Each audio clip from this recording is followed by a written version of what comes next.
তো আসসালামু আলাইকুম গাইস। তো আজকের ভিডিও হচ্ছে আমি কোন জায়গায় প্র্যাকটিসে যাই এবং কিভাবে যাই এবং কতক্ষণ লাগে এই নিয়ে আজকের ভিডিও। তো কথা না বাড়িয়ে চলো শুরু করা যাক। আমি রাজশাহী জেলার হরিয়ান ফুটবল একাডেমিতে প্র্যাকটিস করি, প্রায় 20 কিলোমিটার দূরে। প্র্যাকটিসে যাওয়ার জন্য বুটগুলো গুছিয়ে নিচ্ছি, ব্যাগে পুরে নিচ্ছি। তো চলে যাবো আর একটু পরে। ব্যাগটা গুছানো শেষ, এবার সাইকেলের দিকে যাচ্ছি। এই সাইকেলটাতে আমি প্রত্যেকদিন প্র্যাকটিসে যাই। তো সাইকেলটা নিলাম এবং নিয়ে বের হয়ে গেলাম। তো বের হলাম, তো বাইরে চলে আসছি। তো এবার সাইকেলটা নিয়ে চললাম আল্লাহ তাআলার ভরসায়। আমরা জাফরপুর পার হয়ে হরিবরতলার কাছাকাছি চলে আসছি।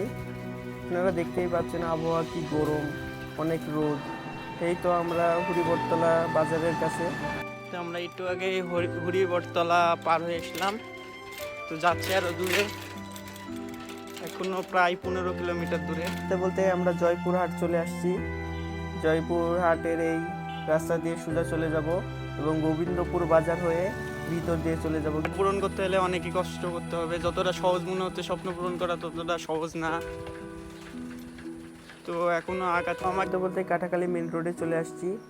তো বাড়ির থেকে অনেক সাপোর্ট করে, তো এই কারণেই আর কি এত দূর আসা। এবং তো এইভাবে কথা বলতে বলতে চলে আসলাম হরিয়ান সুগার মিল মাঠে। এখানে আমরা প্র্যাকটিস করি। তো এই দেখেন প্র্যাকটিস করছে সবাই। তো এখানে ভিডিও শেষ। সবাই আমার জন্য দোয়া করবেন, আমি যেন অনেক বড় ফুটবল প্লেয়ার হতে পারি।